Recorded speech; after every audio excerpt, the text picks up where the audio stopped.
नमस्कार मित्रों, परिष्कार वर्ल्ड में आप सभी का स्वागत है। मैं डॉक्टर विष्णु प्रसाद शर्मा, इतिहास विभाग से। आज हम चर्चा करने जा रहे हैं मित्रों पटवार के मॉडल टेस्ट पेपर फर्स्ट की, जिसमें इतिहास, कला और संस्कृति के प्रश्न समाहित किए हुए हमने। इसमें राजस्थान का इतिहास, कला, संस्कृति भी और भारत के इतिहास को चूंकि इस बार परीक्षा में सिलेबस में जोड़ा गया पटवार की में, इसलिए उन प्रश्नों को भी हम लेकर के आए। तो अब हम देखते हैं उन प्रश्नों को। मित्रों, प्रश्न है कौन सा युग्म गलत है। यहां युग्म है और बात की जा रही है गलत की। इसका मतलब यह है कि इसमें सही युग्म भी है। सामान्यतया विद्यार्थी क्या करता है, परीक्षा देने जब जाता है तो उसे हड़बड़ाहट होती है, उस पर प्रेशर होता है। कभी भी परीक्षा के दबाव में आप नहीं आए, नहीं तो उत्तर गलत हो सकते हैं, जानते हुए भी गलत हो जाते हैं। इसलिए हमें बहुत तसल्ली के साथ में परीक्षा हॉल में पेपर को पढ़ना चाहिए। तो यहां युग्म दिए हुए हैं और गलत को पूछा जा रहा है, इसका मतलब सही है, एक गलत है। देखते हैं विकल्पों को। हरिभाऊ उपाध्याय, राजस्थान केसरी, संप सभा, गोविंदगिरी, तलवार बंधाई कर, बिजौलिया किसान आंदोलन, चलो दिल्ली मारो फिरंगी के साथ बगावत, एरनपुरा। मित्रों, ये चार जो है बातें बताई गई है। एक तरफ ये जो है महापुरुष हैं, व्यक्ति हैं हरिभाऊ उपाध्याय। संप सभा है, एक संगठन है जिसके संस्थापक, और एक कर है जिसमें आंदोलन को जोड़ा जा रहा है, और दूसरी ओर एक नारा है और एक जो छावनी है उससे इसका संबंध है। अब इसमें से हमें देखना यह है कि तीन जो बातें हैं, तीन का जो संबंध है वो तो सही है और एक गलत है। तो आप सभी को जो है मालूम है, जो राजस्थान केसरी और नवीन जो राजस्थान है पत्र हैं, और वो जो पत्र प्रकाशित होते हैं इनका जो संबंध है वो विजय सिंह पथिक से है। जबकि यहां क्या दिया हुआ है, हरिभाऊ उपाध्याय। इसका मतलब यह हुआ कि जो है यह गलत युग्म है और इसका उत्तर भी यह सही है। लेकिन मित्रों, जो तीन विकल्प हैं ये तीनों विकल्प सही हैं, इन पर भी प्रश्न पूछे जा सकते हैं, इसलिए ये तीनों महत्वपूर्ण है। अब हम देखते हैं, आगे व्याख्या करते हैं। जो हरिभाऊ उपाध्याय हैं इनका संबंध जो है मध्य प्रदेश से है। ये मूलतः मध्य प्रदेश ग्वालियर के रहने वाले हैं। अब ग्वालियर के हैं और इनका जो कार्य क्षेत्र है वो क्या रहा है, कार्य क्षेत्र राजस्थान रहा है। राजस्थान इनका कार्य क्षेत्र है। तो अब प्रश्न इस तरह से भी पूछा जा सकता है कि निम्नलिखित में से कौन से महापुरुष जिनका जन्म स्थान या जिनकी जन्मस्थली मध्य प्रदेश है परंतु कर्मस्थली राजस्थान रही, कौन है? तो वो हरिभाऊ उपाध्याय। इस तरह से भी पूछे जा सकता है। मित्रों, इन्होंने एक पत्र निकाला त्याग भूमि, और यह पत्र 1927 में इन्होंने निकाला। तो यह प्रश्न भी पूछा जा सकता है, कई बार परीक्षा में पूछा जा चुका है कि त्याग भूमि का संपादन किन्होंने किया? हरिभाऊ उपाध्याय ने किया। हरिभाऊ उपाध्याय ने हटुंडी जो स्थान है अजमेर के अंदर,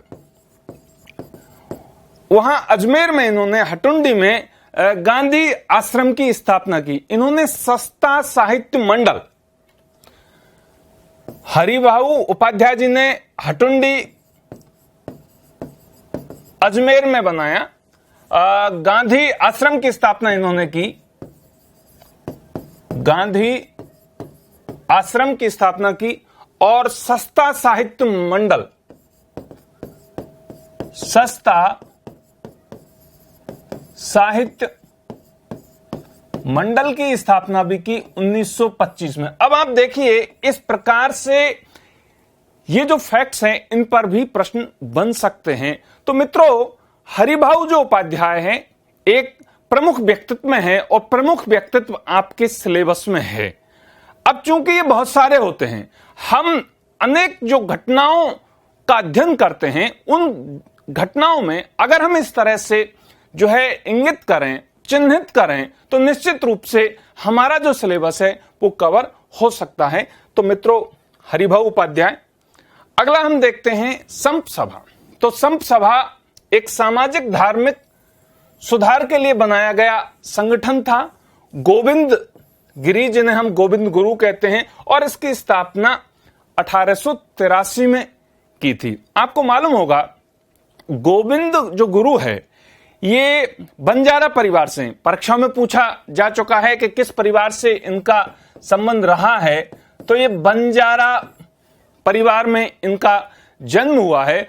और मानगढ़ जो कांड है, आगे आप देखते हैं मानगढ़ कांड जो पढ़ते हैं, चूंकि जनजाति जब आंदोलन पढ़ रहे हैं तो वहां जो संबंध है वो भी किनका है, वो जो है गोविंद गिरी जी का। ये गोविंद गिरी ने जो जनजाति है, भील जो जनजाति है, उनमें जो सामाजिक और जो धार्मिक बुराइयां हैं, उन सामाजिक और धार्मिक बुराइयों को दूर करने के लिए, उनमें चेतना जागृत करने के लिए एक संगठन बनाया था, और वो है संत सभा, जिसकी स्थापना कब करते हैं, वो 1883 में करते हैं। तो ये बहुत महत्वपूर्ण फैक्ट है मित्रों।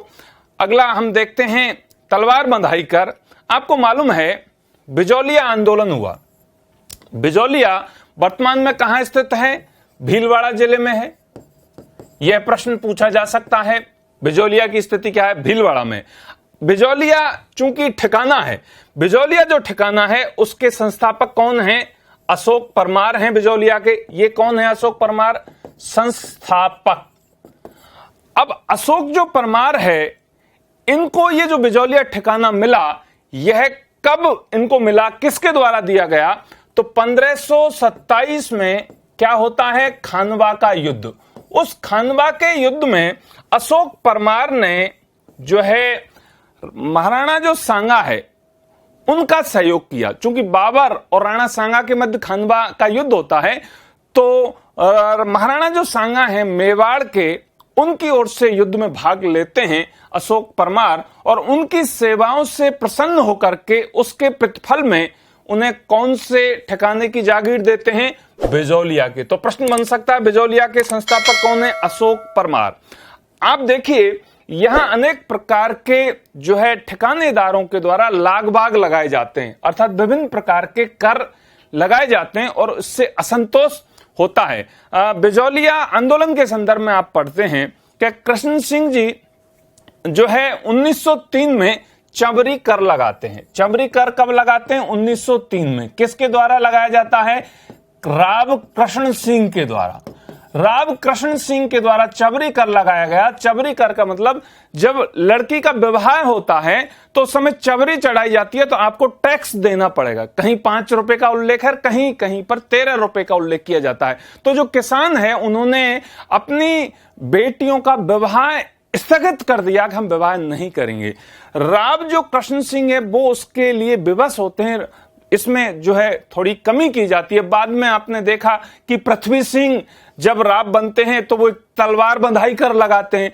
इस प्रकार से मित्रों जो बिजौलिया किसान आंदोलन है उसके ये कारण बनते हैं और वहां बगावत कर देते हैं, किसान सहयोग नहीं करते हैं। इसकी जो नेतृत्व करने वाले लोग हैं जिसमें साधु सीताराम दास और विजय सिंह पथिक का नाम महत्वपूर्ण है। 1913 में बिजौलिया आंदोलन का जो नेतृत्व करते हैं वो साधु सीताराम दास हैं, और 1916 में बिजौलिया आंदोलन का नेतृत्व किसके हाथ में आ जाता है? विजय सिंह पथिक के हाथ में आ जाता है, और उनका जो पूर्व नाम है वो है भूप सिंह के नाम से विजय सिंह पथिक जाने जाते हैं। विजय सिंह पथिक का जो पत्र है वही राजस्थान केसरी है। इसका मतलब विजय सिंह जो पथिक है उनका संबंध बिजौलिया आंदोलन से है, लेकिन विजय सिंह पथिक एक ऐतिहासिक व्यक्तित्व के रूप में भी अपना स्थान रखते हैं, महती उन्होंने भूमिका निभाई है मित्रों। तो ये अनेक फैक्ट्स हैं जो एक प्रश्न में समाहित है, पूछे जा सकते हैं। सबसे महत्वपूर्ण बात यह है कि बिजौलिया जो किसान आंदोलन है ये सर्वाधिक दीर्घ अवधि मतलब लंबे समय तक 1897 से शुरू होता है और इसका टाइम पीरियड है 1941 में पटाक्षेप होता है, अर्थात 44 वर्ष तक यह आंदोलन चल रहा है। तो बिजौलिया आंदोलन के संदर्भ में पूछा जा सकता है कि व्यवस्थित रूप से, संगठित रूप से दीर्घावधि तक चलने वाला किसान आंदोलन कौन सा है? बिजौलिया किसान आंदोलन है। इस प्रकार से मित्रों यह बहुत महत्वपूर्ण प्रश्न बन जाता है, बहुत महत्वपूर्ण फैक्ट है। आगे हम देखते हैं जो है तलवार जो बंधाई कर है, तो बिजौलिया किसान आंदोलन से संबंध है, अर्थात 1906 में जब जो है पृथ्वी सिंह जी जब राव बनते हैं तो उत्तराधिकारी के रूप में वो टैक्स लगा देते हैं। मित्रों चलो दिल्ली मारो फिरंगी के साथ बगावत की शुरुआत कहां से होती है? एरनपुरा से होती है 21 अगस्त 1857 को। आपको ध्यान हो कि राजस्थान में जो क्रांति की शुरुआत हो रही है वो शुरुआत तो कहां से हो रही है? नसीराबाद से। नसीराबाद छावनी है। नसीराबाद छावनी कहां है? अजमेर है। तो अजमेर में 1857 की जो क्रांति है उसका बिगुल बज रहा है कहां से? राजस्थान में नसीराबाद की छावनी से। राजस्थान में 6 छावनियां हैं। नसीराबाद छावनी है, नीमच छावनी है, देवली है, खेरवाड़ा है, खेरवाड़ा, इसके अलावा ब्यावर है और एरनपुरा है। एरनपुरा 1 2 3 4 5 और 6 छावनियां हैं। उनमें से मित्रों जो ब्यावर और खेरवाड़ा है, इन दोनों छावनियों में जो है क्रांति नहीं होती है। यह भी प्रश्न पूछ लिया जाता है राजस्थान में कितनी छावनियां थी? तो 6 छावनियां हैं, नसीराबाद, नीमच, देवली, खेरवाड़ा, ब्यावर और एरनपुरा। तो मित्रों जो एरनपुरा छावनी है वहां से जब सैनिक जो है बगावत करते हैं तो वो एक नारा देते हैं। 21 अगस्त 1857 को आबू जो माउंट आबू है वहां जोधपुर जो लीजन है उस जोधपुर लीजन बटालियन ने जो है क्रांति का बिगुल बजा दिया और वहां से वो लोग जो है एरनपुरा पहुंच जाते हैं। 23 अगस्त 1857 को जो है बिगुल बजाते हैं, वो दिल्ली की ओर प्रस्थान करते हैं। तो इस तरह से मित्रों यह जो फैक्ट है वो महत्वपूर्ण है और ये परीक्षाओं में पूछे जा सकते हैं। अर्थात राजस्थान में कितनी सैनिक छावनियां थी? 6 सैनिक छावनियां थी। कौन कौन सी सैनिक छावनियों में क्रांति नहीं हुई? तो ब्यावर जो कि अजमेर में है, खेरवाड़ा जो कि उदयपुर जो में है उसमें जो है क्रांति नहीं होती है। मित्रों नीमच जो छावनी है यह मध्य प्रदेश में है, लेकिन उस समय इस पर जो अधिकार था वो मेवाड़ का जो पॉलिटिकल एजेंट था उसका था। तो इस प्रकार से भी प्रश्न पूछा जा सकता है कि एक छावनी जो राजस्थान में ना होकर के मध्य प्रदेश में थी लेकिन किसके नियंत्रण में थी? मेवाड़ रियासत के नियंत्रण में थी। इस प्रकार से भी प्रश्न पूछा जा सकता है। तो मित्रों एक जो प्रश्न है इसमें ये इस प्रकार से कई अवधारणा परक और जो तथ्यात्मक जो है प्रश्न निहित हैं। प्रश्न देखते हैं मित्रों, निम्नलिखित में से कौन सा युग्म सुमेलित नहीं है? एक तरफ ग्रंथ हैं, दूसरी तरफ लेखक हैं। मारवाड़ रा परगनारी बेगत, लेखक हैं Muhnot Nainsi. Travels in western India, colonel James Tod. भारतीय प्राचीन लिपिमाला, रीमा हुजा। हरिकेली नाटक, बीसलदेव चतुर्थ। मित्रों इसमें जो सही उत्तर है वो तो है भारतीय प्राचीन लिपिमाला, रीमा हुजा, अर्थात इसमें युग्म सुमेलित नहीं है। इसका मतलब यह गलत है, लेकिन हमारा उत्तर सही है क्योंकि हमने क्या पूछा जा रहा है कि कौन सा युग्म सुमेलित नहीं है। यह भी सही है, यह भी सही है, यह भी सही है। भारतीय जो प्राचीन लिपिमाला है यह जो है गौरी शंकर हीराचंद ओझा साहब की है, ये रीमा हुजा की नहीं है। अब हम देखते हैं मित्रों, व्याख्या हम करते हैं चूंकि इनमें अनेक प्रश्न जो है और भी छिपे हुए हैं। मित्रों मारवाड़ रा परगनारी बिगत को राजस्थान का गजेटियर भी कहा जाता है। मुहणोत नैणसी की जो रचना है, नैणसीरी ख्यात तो बहुत चर्चित है, आप सभी जानते हैं, लेकिन दूसरा जो ग्रंथ है मारवाड़ रा परगनारी बिगत, उसे राजस्थान का गजेटियर कहा जाता है। मुहणोत जो नैणसी है उन्हें राजस्थान का अबुल फजल कहते हैं। अब प्रश्न यह भी बन सकता है कि राजस्थान का अबुल फजल किन्हें कहा जाता है? मुहणोत नैणसी साहब को कहा जाता है। मुहणोत नैणसी को राजस्थान का अबुल फजल किस विद्वान ने कहा? मुंशी देवी प्रसाद। मुंशी देवी प्रसाद ने मुहणोत नैणसी को क्या कहा? अबुल फजल। प्रश्न यह भी बन सकता है, जो मुहणोत नैणसी है मारवाड़ जोधपुर के जो जसवंत सिंह प्रथम महाराज हैं उनके ये दीवान होते हैं। मित्रों इस प्रकार से भी प्रश्न पूछा जा सकता है कि ये किनके दीवान थे? तो जसवंत सिंह प्रथम जो जोधपुर के शासक हैं उनके ये हैं दीवान थे। अगला हम देखते हैं मित्रों मुनि ज्ञानचंद। मुनि ज्ञानचंद जो हमने पढ़ा, कर्नल जेम्स टर्ड जो है उनकी जो रचना है, उस रचना को जो समर्पित किया वो उनके गुरु हैं मुनि ज्ञानचंद, उनके लिए समर्पित किया था। यह भी जो है परीक्षाओं में पूछा जा चुका है। कर्नल जेम्स टर्ड है, उनका दूसरा जो प्रमुख ग्रंथ है annuls and antiquities of Rajasthan, इससे आप सभी परिचित हैं।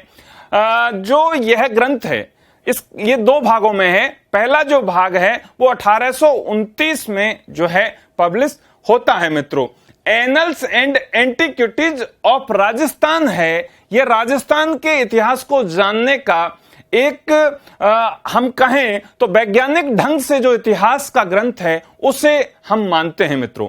कर्नल जेम्स टर्ड साहब, जिन्हें घोड़ी वाले बाबा के नाम से भी जाना जाता है, और खास बात यह है कि प्रथम अंग्रेजी इतिहासकार हैं जिन्होंने फ्यूडलिज्म अर्थात जो जागीरदारी व्यवस्था है उस पर लिखा। तो यह भी प्रश्न पूछा जा सकता है कि वह अंग्रेज प्रथम इतिहासकार जिन्होंने राजस्थान की जागीरदारी प्रथा पर व्यवस्थित रूप से लेखन कार्य किया, वह कौन है? कर्नल जेम्स टर्ड हैं। मित्रों, जो भारतीय प्राचीन लिपिमाला है उसके लेखक कौन है? पंडित गौरी शंकर हीराचंद ओझा साहब। पंडित गौरी शंकर हीराचंद ओझा साहब है, इनका जो संबंध है वो सिरोही से है, अर्थात इनका रोहिड़ा गांव है सिरोही जिले के अंदर, वहां इनका जन्म होता है। और ये बहुत बड़े पुरातत्व हुए हैं मित्रों पंडित गौरी शंकर हीराचंद ओझा साहब, जिनका प्रमुख ग्रंथ है भारतीय प्राचीन लिपिमाला, जो है काफी चर्चित है, कई बार यह परीक्षाओं में पूछा जा चुका है। मित्रों, रीमा हुजा जी हैं, उनका जो ग्रंथ है ए हिस्ट्री ऑफ राजस्थान, यह भी एक बार परीक्षा में पूछा जा चुका है। और रीमा हुजा जी एक अच्छी आर्कियोलॉजिस्ट हैं, अच्छी स्कॉलर हैं। उनका बहुत अंग्रेजी भाषा में लिखा हुआ ग्रंथ है ए हिस्ट्री ऑफ राजस्थान, जो है रिसोर्स रेफरेंस जो है बुक के रूप में काम में ली जाती है। मित्रों, आगे हम देखते हैं जो बीसलदेव चतुर्थ हैं। बीसलदेव चतुर्थ या जिन्हें विग्रहराज चतुर्थ कहते हैं, चौहान वंशी शासक हैं जिन्हें विग्रहराज चतुर्थ भी कहते हैं। चौहान वंश और चौहान वंश का संबंध इनका है अजमेर से। एक्चुअल में जो चौहान वंश का संबंध है वो जालौर से भी है, नाडौल से भी है और रणथंभौर से भी है। लेकिन जो विग्रहराज चतुर्थ हैं जिन्हें बीसलदेव चतुर्थ भी कहते हैं, उनका संबंध कहां से? अजमेर से। और चौहान वंश का अजमेर के चौहान वंश का अगर हम स्वर्णिम काल मानते हैं तो वह भी विग्रहराज चतुर्थ के समय को ही हम मानते हैं। हरिकेली जो नाटक जो है मित्रों इन्होंने लिखा खुद ने, और ये कवियों को आश्रय प्रदान करते हैं, कवियों से प्रेम करते हैं, इसलिए कवि बांधव इनकी उपाधि है। किनकी? विग्रहराज चतुर्थ या बीसलदेव चतुर्थ की। तो मित्रों, यह प्रश्न भी पूछा जा सकता है कि कवि बांधव किन्हें कहा जाता है? बीसलदेव चतुर्थ को कहा जाता है। अगला प्रश्न देखते हैं मित्रों, राजस्थान में कौन सा शिलालेख सबसे बड़ा है? राजस्थान के इतिहास को जानने के जो स्रोत हैं, उन स्रोतों का जो टॉपिक है वह भी आपके सिलेबस में है, पटवार में मित्रों। और जो स्रोत हैं उनमें पुरातात्विक स्रोत होते हैं, साहित्यिक स्रोत होते हैं, बहुत विस्तृत हैं। इनमें प्रमुख जो हैं उनके बारे में हमें जानकारी होनी चाहिए। तो यहां हमने कोशिश की है मित्रों, तो इसका विकल्पों पर हम चर्चा करते हैं। भाबरू, राज प्रशस्ति, घोसुंडी और बिजोलिया। हमने प्रयास यह किया है कि एक तो उत्तर है ही, लेकिन तीन जो विकल्प हैं वह भी जो है किसी न किसी फैक्ट्स को लेकर उन पर प्रश्न पूछे जा सकते हैं। तो मित्रों, सही जो उत्तर है, सबसे बड़ा शिलालेख है, वह तो कौन सा है? राज प्रशस्ति है। अब आगे मित्रों हम देखते हैं जो भाबरू है, भाबरू जो कि बैराठ में है, विराटनगर जयपुर के अंदर अशोक जो मौर्य वंश के शासक हैं, बौद्ध होने का साक्ष्य प्राप्त होता है कि अशोक ने बौद्ध धर्म ग्रहण किया। इसका जो साक्ष्य मिलता है, अर्थात जो आर्कियोलॉजिकल जो एविडेंस मिलता है, वो किस अभिलेख से मिलता है? भाबरू अभिलेख या वैराट का अभिलेख, जो कलकत्ता का जो म्यूजियम है उसमें ये आज भी रखा हुआ है। और मित्रों, अगर हम ये कहें कि मौर्यकालीन सभ्यता का जो केंद्र है वह भी कौन सा है? वह भाबरू विराटनगर है और यहां से लोहयुगीन जो है सभ्यता के हमें अवशेष प्राप्त हुए हैं। मित्रों, जो राज प्रशस्ति है, इस राज प्रशस्ति के लेखक कौन है? रणछोड़ भट्ट तैलंग। रणछोड़ भट्ट तैलंग राज प्रशस्ति के लेखक हैं और राज प्रशस्ति 25 शिला पट्टिकाओं में लिखी हुई है। मित्रों, राजसमंद जो झील है उदयपुर के अंदर, वहां नौचौकी की जो पाल है उसमें 25 शिला पट्टों पर जो है प्रशस्ति का मतलब होता है उसकी ख्याति, उसका साम्राज्य विस्तार, जो उसकी उपलब्धियां हैं, उन उपलब्धियों के बारे में इसमें वर्णन किया गया है। राज सिंह के द्वारा इसको लिखवाया जा रहा है। मित्रों, राज सिंह प्रशस्ति सबसे बड़ी जो है बड़ा शिलालेख है, तो यह भी महत्वपूर्ण है। मित्रों, घोसुंडी का जो शिलालेख है यह नगरी जो चित्तौड़ में है, नगरी चित्तौड़, यह भी कई बार परीक्षाओं में पूछा जा चुका है। अर्थात 200 BC का शिलालेख है ये और नगरी चित्तौड़ से प्राप्त हुआ है। मित्रों, इसकी जो महत्वपूर्ण बात है वो ये है कि भागवत धर्म की जो प्राचीनता है वो सिद्ध होती है। राजस्थान में भागवत धर्म की प्राचीनता को सिद्ध करने वाला जो अभिलेख है वो कौन सा है? घोसुंडी शिलालेख है। इसमें एक राजा का उल्लेख मिलता है, सर्वतात। उस सर्वतात राजा ने अश्वमेध यज्ञ का आयोजन करवाया, यह भी हमें जानकारी मिलती है। और मित्रों, डी.आर. भंडारकर साहब बहुत बड़े विद्वान हुए हैं। उन डी.आर. भंडारकर साहब ने यह कहा है कि घोसुंडी शिलालेख के आधार पर कि भागवत धर्म का जो प्राचीन केंद्र रहा है वह राजस्थान भी रहा है। तो अगर हम धर्मों की प्राचीनता के बाद बात करें तो उसमें यह जो शिलालेख है वो अपनी बहुत महत्वपूर्ण भूमिका निभाता है। कौन सा? घोसुंडी का शिलालेख। तो इस पर भी प्रश्न पूछा जा सकता है। मित्रों, बिजौलिया का शिलालेख, जो बिजौलिया आंदोलन है, बिजौलिया जो ठिकाना है, अर्थात उसका बिजौलिया जो नाम है उसका प्राचीन नाम विंध्यवली भी है। बिजौलिया का क्या नाम है? विंध्य बली। तो विंध्यवली जो नाम है वह किस अभिलेख में मिलता है? बिजौलिया अभिलेख में मिलता है। बिजौलिया जो अभिलेख है मित्रों, इसके लेखक कौन है? गुणभद्र हैं।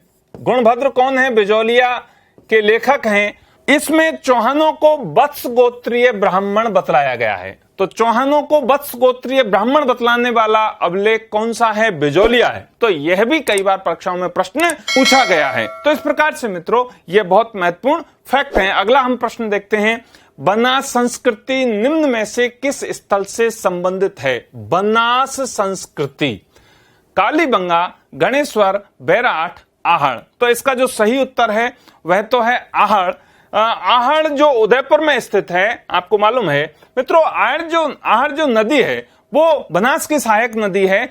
तो इसे हम बनास संस्कृति के नाम से भी जानते हैं। उत्तरी राजस्थान के हनुमानगढ़ जिले में स्थित घग्गर नदी के किनारे सैंधवकालीन पुरास्थल क्या है? कालीबंगा।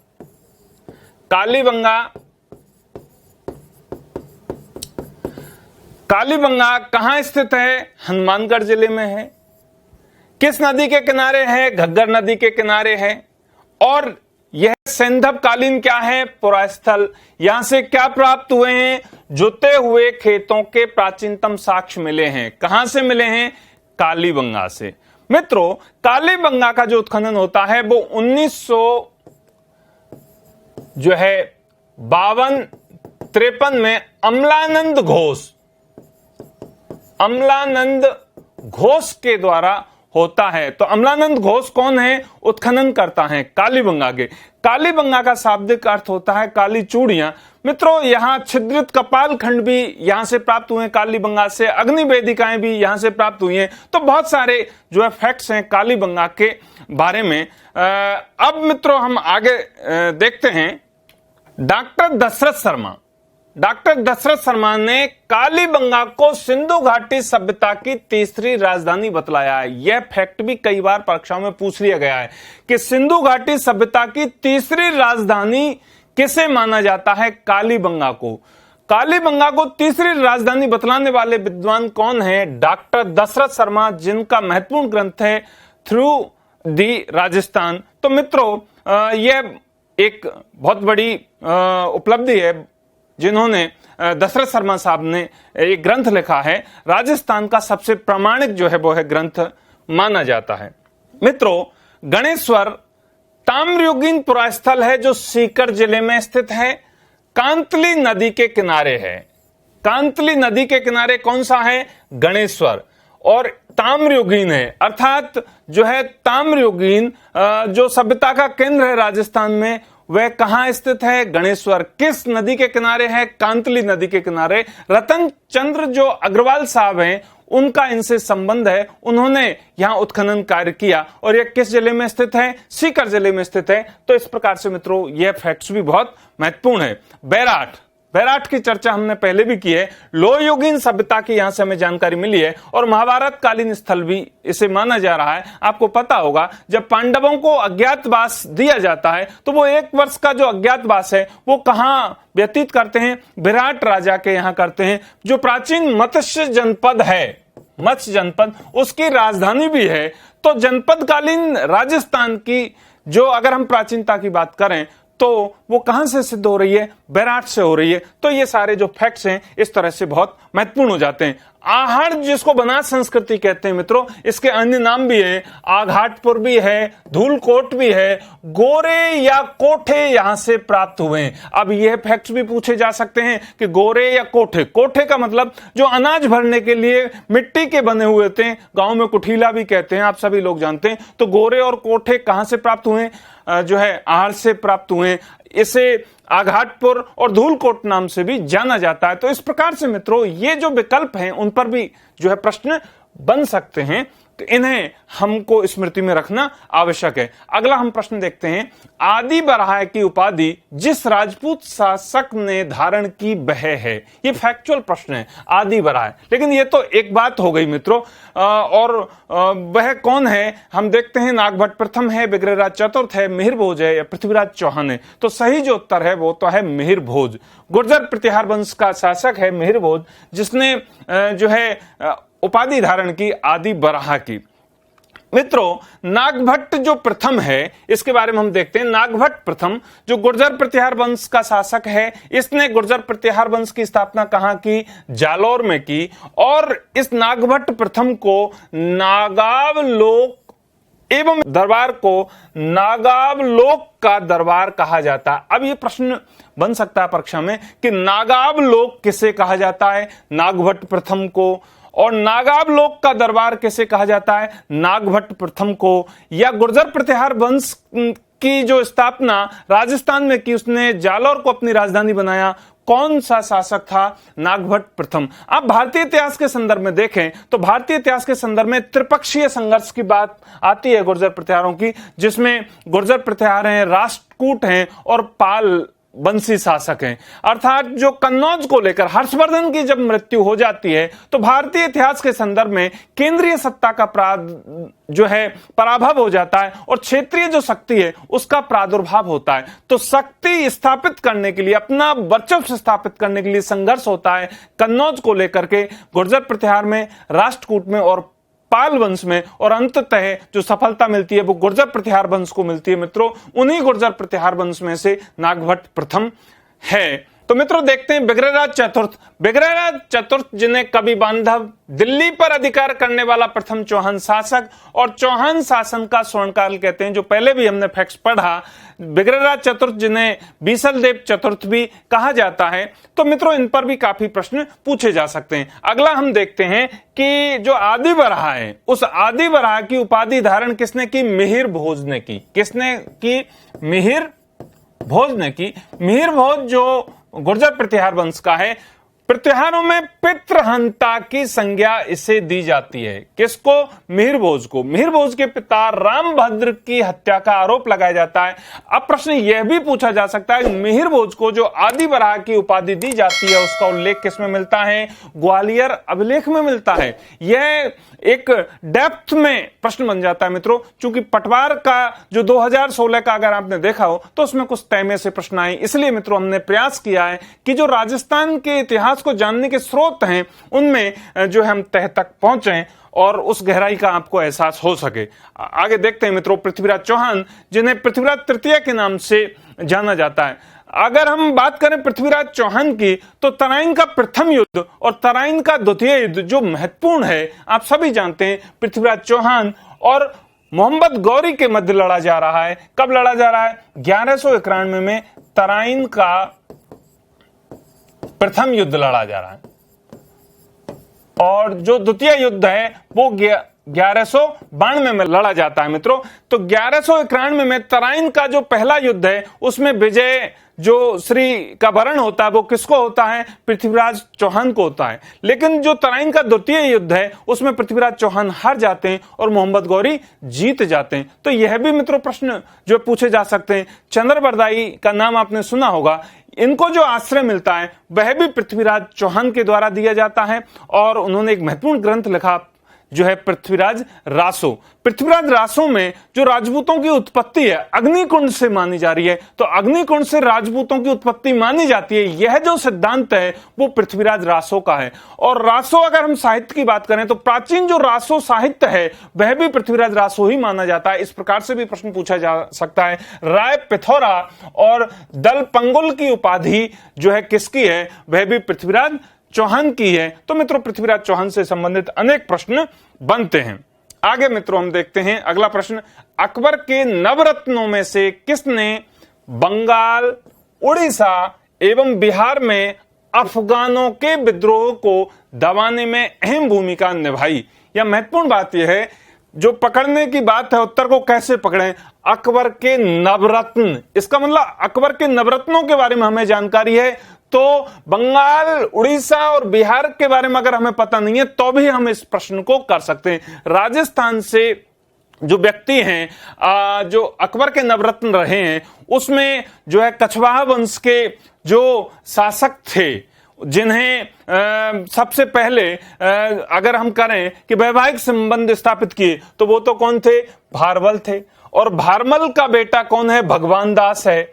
और भगवान दास का बेटा कौन है? मानसिंह है। आपको इस तरह से भी याद रखने में मदद होगी। और जो मानसिंह है ये बहुत इंटेलिजेंट थे, भारमल के ये पोते हैं। तो मित्रों इसका जो सही उत्तर है वो तो क्या है? मानसिंह है। मानसिंह को इन्होंने अपने नवरत्नों में प्रमुख स्थान दिया था। अबुल फजल और जो फैजी है जिनका संबंध नागौर से है, उन्हें भी जो है अकबर के नवरत्नों में स्थान मिला। लेकिन अगर हम शासकों में बात करें तो वो है मानसिंह प्रथम। और मित्रों हम आगे देखते हैं व्याख्या। कछवा वंश का शासक भारमल, उसने अपनी पुत्री हरकाबाई का विवाह जो है अकबर से किया। यह प्रश्न भी पूछा जा सकता है। 1562 में जब अकबर जो हैं शहंशाह वो जियारत करने आते हैं अजमेर ख्वाजा मोइनुद्दीन चिश्ती की, तो वहां सांगानेर में इनकी मुलाकात होती है और जो है इस तरह से बेटी विवाह हो जाता है।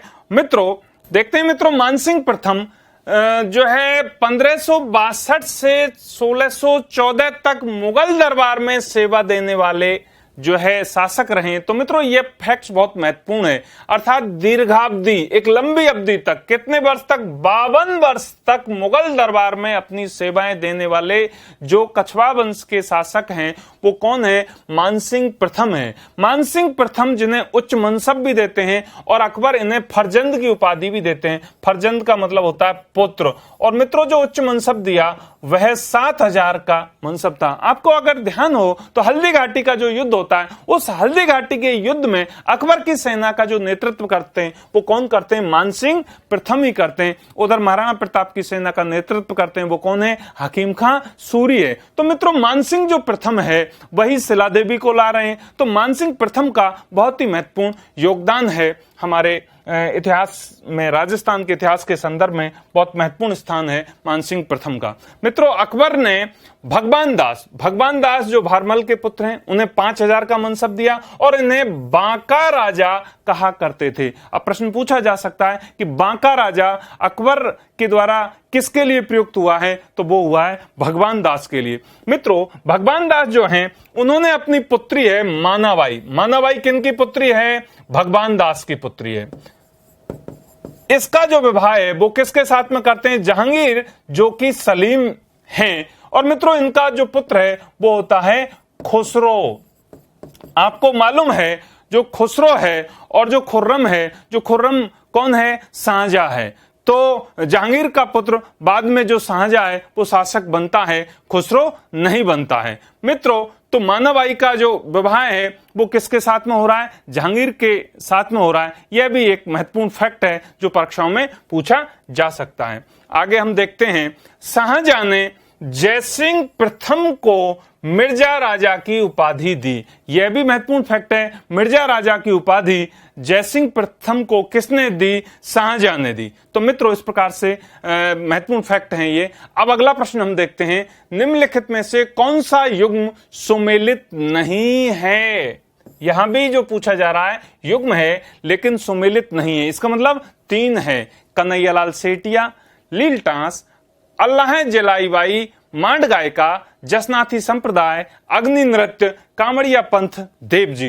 तो यहां आप देखिए जो इसका सही उत्तर है अर्थात जो युग्म सुमेलित नहीं है वो तो कौन सा नहीं है? कामड़िया पंथ। कामड़िया पंथ का जो संबंध है वो किससे है? रामदेव जी से है। और चूंकि देव जी हैं वो गुर्जरों के जो है लोक देवता हैं देव नारायण जी, और देव नारायण जी जो है सवाई भोज और साडू माता के पुत्र माने जाते हैं। और सवाई भोज का जो मेला है लगता है वो कहां लगता है? भीलवाड़ा आसीन में लगता है। भीलवाड़ा आसीन में देव जी का मंदिर भी है, सवाई भोज का मंदिर भी है, साडू माता का मंदिर भी है। और देव जी की जो फड़ है वह सबसे लंबी फड़ मानी जा रही है। और मित्रों, उस समय जंतर वाद्य यंत्र का प्रयोग किया जाता है। अब हम बाकी जो सुमेलित हैं उन पर भी हम चर्चा कर लेते हैं। राजस्थानी भाषा का भीष्म पितामह कहा जाता है, किन्हें कहा जाता है? कन्हैयालाल सेठिया को। प्रश्न पूछा जा सकता है। राजस्थान का साहित्य और जो लेखक हैं वह भी आपके सिलेबस में है। सुजानगढ़ चूरू से इनका संबंध है। मित्रों, लीलटास इनकी प्रमुख रचना है जिस पर इन्हें साहित्य अकादमी दिल्ली द्वारा पुरस्कृत किया गया है। लीलटास के लिए तो साहित्य अकादमी द्वारा जो पुरस्कृत किया गया है वो किस ग्रंथ के लिए किया गया है? लीलटास से। तो इस प्रकार से भी जो है प्रश्न पूछा जा सकता है। कन्हैयालाल सेठिया, धरती धोरारी, पाथल और पीथल का जो संबंध है, जो कविताएं इन्होंने लिखी हैं धरती धोरारी या पाथल और पीथल, वो भी किन्होंने लिखी हैं? कन्हैयालाल सेठिया ने लिखी है। मित्रों, तो इस प्रकार से जो फैक्ट्स हैं वो पूछे जा सकते हैं। मित्रों, राजस्थान की मरु कोकिला कहा जाता है। किन्हें कहा जाता है? अल्लाह जलाबाई को। और इनका संबंध किससे है? बीकानेर से। अल्लाह जलाबाई जो मांड गायिका है, मांड गायिका का जो प्रचलन है पश्चिमी राजस्थान में, जैसलमेर और उधर जो है अधिक मांड गायिका का प्रचलन है। मित्रों, तो राजस्थान की मरु कोकिला के नाम से कौन जानी जाती है? अल्लाह जलाई बाई। मित्रों, जसनाती जो संप्रदाय है इसका संबंध अग्नि नृत्य से है। अग्नि नृत्य अर्थात धधकते अंगारों में जो नृत्य करने वाले हैं वो फतह करके और उन पर जो है निकलते हैं। तो यह भी कई बार परीक्षाओं में पूछ लिया जाता है। और कामड़िया पंथ का संबंध किससे है? जो है लोक देवता जो रामदेव जी हैं उनसे है। मित्रों, तो इस प्रकार से ये जो फैक्ट हैं वो काफी महत्वपूर्ण है। मित्रों, अगला जो प्रश्न है वह है कौन सा युग्म सही नहीं है? हमने ज्यादातर युग्म वाले आपको प्रश्न दिए हैं ताकि अधिक से अधिक जानकारी आप तक दी जा सके। केसरी सिंह बारेहट अर्थात प्यारेलाल हत्याकांड, श्रावक प्रतिक्रमण सूत्र चूर्णी, चित्रित ग्रंथ, राई बूढ़िया, स्वांग, भोगीलाल पांड्या, बागड़ का गांधी। तो सही जो उत्तर है मित्रों अर्थात जिसमें जो सुमेलित नहीं है, युग्म सही नहीं है, वो तो कौन सा है? राई बूढ़िया। राई बूढ़िया गबरी जो है लोकनाट्य है। गबरी लोकनाट्य है। गबरी लोकनाट्य किनका है? भीलों का है। मित्रों, भील जनजाति का है। तो राई जो बूढ़िया है वो उसका क्या है? एक पात्र है। अर्थात शिव और जो भस्मासुर का जो पात्र है वो कौन है? राई बूढ़िया है। स्वांग अपने आप में एक लोकनाट्य है और स्वांग का जो स्वांग धारण करने वाले हैं, जानकीलाल भांड का नाम सुना होगा आपने। जानकी लाल भांड, जिन्हें मंकी मैन के नाम से भी जाना जाता है, ये जो जानकीलाल भांड है, बहुरूपिया जो कला है उसको जो वैश्विक ख्याति दिलाई वो किन्होंने दिलाई? जानकीलाल भांड ने। तो राई बूढ़िया जो एक पात्र है वो कौन से लोकनाट्य का है? गभरी लोकनाट्य का है। जबकि स्वांग भी लोकनाट्य है, लेकिन स्वांग जो लोकनाट्य है वह उसका जो संबंध है वो किससे है? जानकीलाल भांड से है मित्रों। तो इस प्रकार से भी जो है प्रश्न पूछे जा सकते हैं। मित्रों, जो केसरी सिंह बारहट है, एक्चुअल में इनका जो जन्म है वो कहां होता है? शाहपुरा भीलवाड़ा में होता है। इनका जो पूरा परिवार अर्थात केसरी सिंह बारहट, इनके सहोदर, इनके भाई हैं जोरावर सिंह बारहट, इनके पुत्र हैं प्रताप सिंह बारहट, पूरा जो परिवार है, और इनके जो दामाद हैं जो है वह भी इसमें जुड़े हुए हैं, क्रांतिकारी घटनाओं से जुड़े हुए हैं मित्रों। तो इनका संबंध कहां से है? शाहपुरा भीलवाड़ा से। और शुरुआत में ये मेवाड़ जो शासक है उसके यहां रहते हैं, आश्रय रहते हैं, लेकिन बाद में इनकी जो कार्यस्थली है वो कोटा महारावल के यहां ये चले जाते हैं। और प्यारेलाल जो हत्याकांड है मित्रों, एक्चुअल में क्रांतिकारी घटनाओं को अंजाम देने के लिए पैसों की जरूरत थी। तो इन्होंने जो है केसरी सिंह बारहट ने जो है साधु प्यारेलाल है, इनका संबंध है जोधपुर से, इनको लूटने के लिए इनकी हत्या की। बाद में चूंकि पता चल गया था और हालांकि केसरी सिंह बारहट इसमें गिरफ्तार नहीं हो पाए थे, तो पैसा एकत्रित करने के लिए प्यारेलाल, जो साधु प्यारेलाल हैं जिनका संबंध जोधपुर से, इनकी हत्या कर दी गई थी। और यह भी एक फैक्ट परीक्षाओं में पूछा जा चुका है। इन्होंने मित्रों एक ग्रंथ लिखा चेतावनी राचुंगटिया 1903 में। जब एडवर्ड सप्तम है, जब दिल्ली में वो आए तो उस समय लॉर्ड कर्जन गवर्नर जनरल थे। तो वहां मेवाड़ के जो महाराणा हैं वो हैं फतेह सिंह, मेवाड़ के महाराणा फतेह सिंह। तो लॉर्ड कर्जन ने दिल्ली दरबार का आयोजन किया, तो महाराणा फतेह सिंह जो है भाग लेने जा रहे थे दिल्ली। तो जो है केसरी सिंह बारहट ने एक पत्र लिखा और उस पत्र को पढ़ने के बाद में वो अपनी जो यात्रा है स्थगित कर देते हैं। इन्होंने कई जो है दुर्गादास जो राठौड़ चरित्र है, प्रताप चरित्र है, रूठी रानी है, काफी इन्होंने ग्रंथ लिखे हैं। जो डिंगल भाषा है उसके प्रमुख जो है कवि हैं केसरी सिंह बारहट जी। केसरी सिंह बारहट के जो पुत्र हैं प्रताप सिंह बारहट। मित्रों, प्रताप सिंह बारहट की महत्वपूर्ण बात यह है कि क्लीवलैंड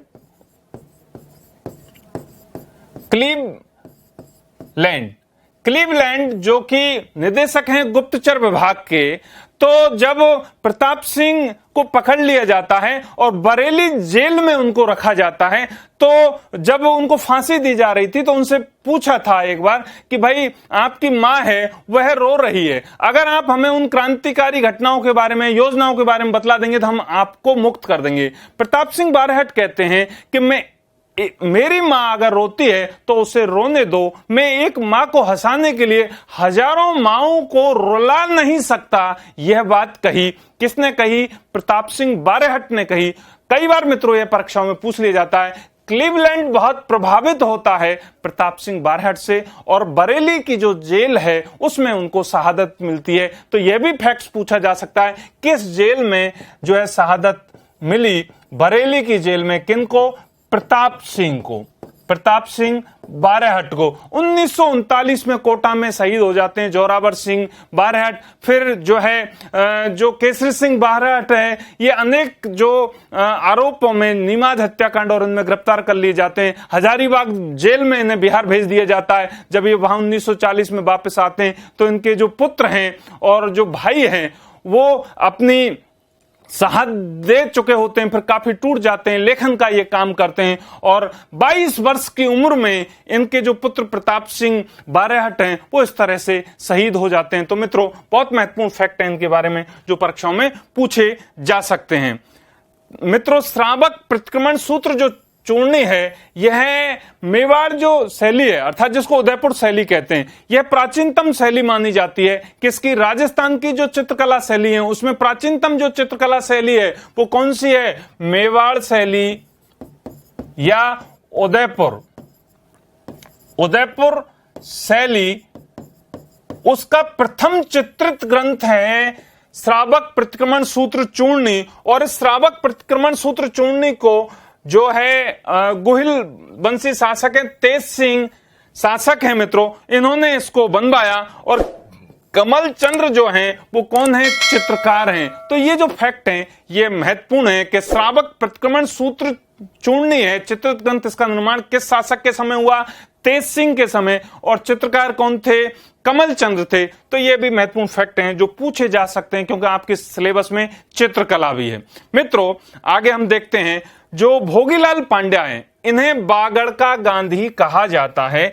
तो बागड़ अर्थात जो डूंगरपुर और जो बांसवाड़ा है उसको हम सामान्यतया बागड़ के नाम से कहते हैं। इन्होंने मित्रों, भोगीलाल पांड्या साहब ने बनवासी सेवा संघ की स्थापना की 1938 में, हरिजन सेवा समिति की स्थापना की 1935 में, और आगे मित्रों जो है बागड़ सेवा मंदिर की स्थापना की 1935 में। किन्होंने की, भोगीलाल पांड्या ने की। तो अब भोगीलाल पांड्या के संदर्भ में महत्वपूर्ण जो है ये प्रश्न बन जाते हैं। प्रश्न आ सकता है कि बागड़ का गांधी भोगीलाल पांड्या, राजस्थान का गांधी जो कहते हैं वो किन्हें कहते हैं, गोकुल भाई भट्ट को कहते हैं। और गांधी जी का जो पांचवा पुत्र कहते हैं वो किसे कहते हैं, जमनालाल बजाज को कहते हैं। तो मित्रों इस प्रकार से अनेक जो है परीक्षाओं में प्रश्न पूछे जाते रहे। तो यह है महत्वपूर्ण फैक्ट्स हैं। आगे मित्रों हम देखते हैं, विशाल स्नानागार किस पुरातत्व स्थल से पाया गया था। अब हम भारतीय इतिहास की बात कर लेते हैं। वो थे राजस्थान इतिहास और कला संस्कृति से संबंधित प्रश्न। चूंकि भारतीय इतिहास में प्राचीन, मध्य और आधुनिक भारत है तो उसमें हमने कुछ प्रश्न जो है यहां आपको प्रस्तुत कर रहे हैं। उसमें सारे फैक्ट्स पर जो है प्रश्न संभावित बन सकते हैं, इस बात को हमने ध्यान में रखा गया है। तो विशाल स्नानागार किस पुरातत्व स्थल से पाया गया है, राखीगढ़ी, हड़प्पा, लोथल, मोहनजोदड़ो। तो सही जो उत्तर है वो तो क्या है, मोहनजोदड़ो। मित्रों विश्व का आश्चर्यजनक स्थल कहा है, मार्शल साहब ने, यह कई बार परीक्षा में पूछ लिया गया है। अर्थात विश्व का आश्चर्य स्थल किसको कहा है, विशाल स्नानागार को किसने कहा है, मार्शल ने कहा है। मोहनजोदड़ो, सिंधी भाषा में मोहनजोदड़ो का जो अर्थ होता है वो होता है मृतकों का टीला। मोहनजोदड़ो जो है सिंध प्रांत, लरकाना जो है जिला है, जो है पाकिस्तान के अंदर है मित्रों। अब हम देखते हैं इन फैक्ट्स के बारे में, जो 3 विकल्प हैं। तो राखीगढ़ी सबसे बड़ा पुरास्थल माना जाता है, सिंधु सभ्यता का सबसे बड़ा जो पुरास्थल है वो राखीगढ़ी, और यह कहां स्थित है, हरियाणा में। और इसका जो उत्खनन होता है वो कब होता है, 1969 में, और किसके द्वारा, जो है सूरजभान के द्वारा, राखीगढ़ी। तो सबसे बड़ा जो पुरास्थल है वो कौन सा है, राखीगढ़ी है। तो यह भी आपसे पूछा जा सकता है। मित्रों जो मैं कभी हड़प्पा सभ्यता और सिंधु घाटी सभ्यता, तो आप इसमें कंफ्यूज ना हो, हड़प्पा सभ्यता को सिंधु घाटी सभ्यता कहते हैं, कांशुगिन सभ्यता कहते हैं, और आद्य जो है ऐतिहासिक सभ्यता भी कहते हैं। किसको कहते हैं आद्य ऐतिहासिक सभ्यता, सिंधु घाटी सभ्यता को। हड़प्पा सभ्यता इसलिए कहते हैं कि सबसे पहले सभ्यता के जो अवशेष मिले वो हड़प्पा, क्योंकि आर्कियोलॉजी का नियम है कि जिस सभ्यता के सबसे पहले जिस स्थल से जानकारी मिलती है उसका नामकरण उसी आधार पर होता है। और इसका फैलाव सबसे ज्यादा जो है सिंधु नदी के किनारे है, इसलिए इसे सिंधु घाटी सभ्यता। लेकिन 1947 के बाद में ये देखा गया कि सरस्वती नदी के किनारे भी अनेक केंद्र मिले, इसलिए इसका नाम सिंधु सरस्वती सभ्यता भी है। और इस सभ्यता के लोग कांसे का प्रयोग करते थे, इसलिए इसे कांशुगिन सभ्यता भी कहते हैं। और इतिहास का वह कालखंड जिसकी लिपि मिली है लेकिन वो अपठनीय है, उसे हम आद्य ऐतिहासिक काल कहते हैं। इस आधार पर सिंधु घाटी की जो लिपि है वो अभी भी अपठनीय है, तो इस आधार पर इसका नाम आद्य ऐतिहासिक सभ्यता भी है, सिंधु घाटी सभ्यता का मित्रों। तो यह बहुत महत्वपूर्ण फैक्ट है। हड़प्पा आपको मालूम है दयाराम साहनी साहब ने उत्खनन किया, 1921 में किया। और हड़प्पा जो है वर्तमान में जो है भारत में नहीं है, ये पाकिस्तान के अंदर है। R37 जो कब्रगाह है, तो मित्रों इनकी जो जानकारी मिली है वो कहां से मिली है, हड़प्पा से ही हमें मिली है। लोथल जो कहां है, गुजरात के अंदर है मित्रों। और जो ट्रेड की अगर हम बात करें, व्यापार की बात करें, तो बंदरगाहों से होता है जिसे हम गोदीवाड़ा कहते हैं। तो गोदीवाड़ा या बंदरगाह है जिसे डॉकयार्ड भी कहते हैं। तो उनकी जानकारी कहां से मिली है, लोथल से मिली है मित्रों। मोहनजोदाड़ो जिसका उत्खनन करता कौन है, राखलदास बनर्जी हैं। और कब किया, 1922 में किया। और सिंधी भाषा में इसका नाम क्या है, मुर्दों का टीला या मृतकों का टीला। तो इस प्रकार से मित्रों कांस्य युगीन जो नृत्यांगना है उसकी जो जानकारी हमें मिली है, मूर्ति जो मिली है, वह भी कहां से प्राप्त हुई है, मोहनजोदड़ो से हुए। तो अनेक जो फैक्ट्स हैं वो इसमें समाहित हैं जो परीक्षाओं में पूछे जा सकते हैं। अगला प्रश्न देखिए मित्रों, पुरुष सूक्त का संबंध किससे है? यहां बात कर रहे हैं हम पुरुष सूक्त की। तो विकल्प देखते हैं, ऋग्वेद, सामवेद, अथर्ववेद और यजुर्वेद। ये 4 वेद हैं मित्रों। अब हम देखते हैं वेदों पे। तो वेद जो शब्द है यह किससे निकला है? विद धातु से निकला है। इसका अर्थ क्या होता है?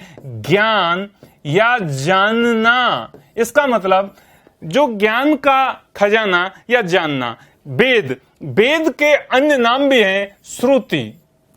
श्रुति इसका मतलब श्रुति परंपरा पर आधारित है। बाद में इसको हमने क्या कर दिया? लिपिबद्ध कर दिया, संकलित हो गए, इसलिए इन्हें हम क्या कहते हैं? संहिता भी कहते हैं। ये शाश्वत हैं, अनादि हैं, अपौरुषेय हैं। इस प्रकार से भी आ सकता है अपौरुषेय। अपौरुषेय का मतलब पुरुष, अर्थात ये ईश्वर द्वारा जो है उद्घोषित माने गए हैं। ये जो है किसी पुरुष के द्वारा, किसी व्यक्ति के द्वारा इनका निर्माण नहीं हुआ। अपौरुषेय, किसी व्यक्ति के द्वारा निर्माण नहीं होने के कारण इन्हें क्या कहा जाता है?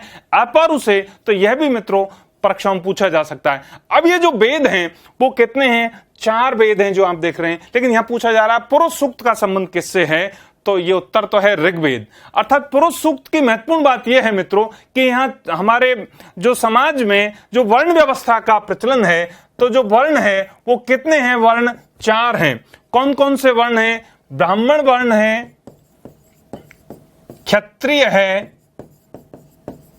वैश्य है और जो शूद्र है। इन 4 वर्णों का जो उल्लेख मिला है वो ऋग्वेद का 10वां